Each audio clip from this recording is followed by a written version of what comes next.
So I was looking through the spec sheet for this Kramer KT-2015SH from HDTV Supply, and honestly, if you were just doing a normal tech review, you'd be totally confused. Right. It's this sleek 15-inch touch panel, but then you read the specs. No camera, no microphone, no Wi-Fi, no Bluetooth. It feels like it's missing all the basics. It does look that way, yeah, at first glance. But that's exactly why we're doing this deep dive. Okay. Those missing features, they aren't bugs. They're the entire point. This thing is designed for high-security environments. Think military command centers, Ministry of Defense, that kind of thing. So the whole mission here is to figure out why taking technology out of a device actually makes it more advanced for a certain user. Exactly. It's what I'd call the anti-tablet concept. For us, we want more connectivity, more features, but in the world of, say, classified intelligence, connectivity is just another word for vulnerability. Right. Weak point? Kramer calls it secure operation. That makes sense. But, when I put my phone in a secure mode, I'm just flicking a software switch in the settings somewhere. And that is the critical difference here.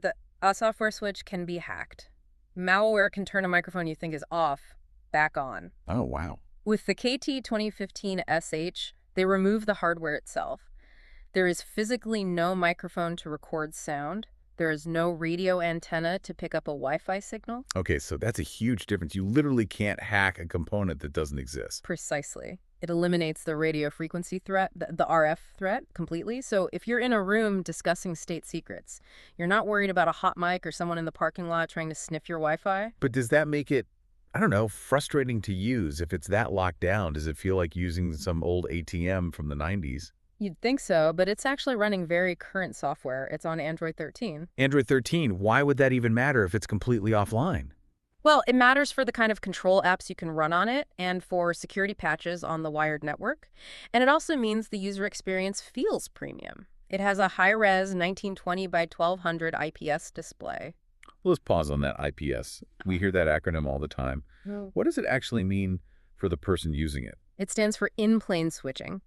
Basically, it means the colors on screen stay true and the image stays clear even if you're looking at it from a really sharp angle. Oh, okay. Which is vital in a control room, right? You might be glancing at a panel from across the table, not standing right in front of it. So it feels like a modern, high-end tablet. It supports multi-touch, but it only communicates through a single wire. A single wire, yeah. And that wire is where the deployment gets really clever. It runs on PoE. Power over Ethernet.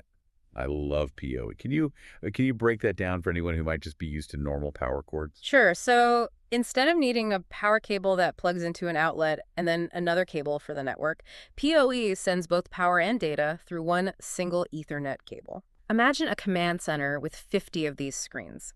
Not having to find 50 separate power outlets is a huge deal. It simplifies everything. It's a cleaner setup, way less clutter. Okay, so we've covered digital security. What about just physical security? If I'm a bad actor, I don't need to hack Wi-Fi if I can just walk off with the panel. They've thought about that too. The mounts it comes with for a table or a wall, they have locking mechanisms. You basically bolt it down. So it's not going anywhere. Not easily, but I think the more subtle feature is the hidden controls. Hidden controls. Yeah, the buttons for volume, menu, power, they're all concealed. Is that just to make it look clean, an aesthetic thing? No, it's operational. Think about a crisis situation. A grid failure, a defense alert. The last thing you want is someone accidentally bumping the power button and shutting down the main control interface. Good point. By hiding those, you prevent accidental presses or even malicious tampering. It's designed to stay on. To stay on and stay working. 207. Your consumer tablet is designed to be used for a few hours and then go to sleep. This is built to run constantly without overheating or crashing. It's commercial grade. It really changes how you look at the word features.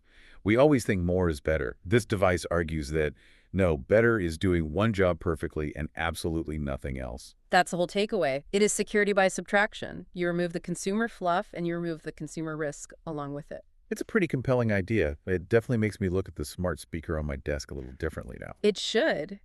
Here's a thought to leave you with. This Kramer device has 0 cameras because a secure facility can't risk being watched. How many cameras are pointing at you right now in your own home on devices that aren't nearly this secure? That is a slightly unsettling thought to end on. Thanks for listening to this deep dive. We'll catch you on the next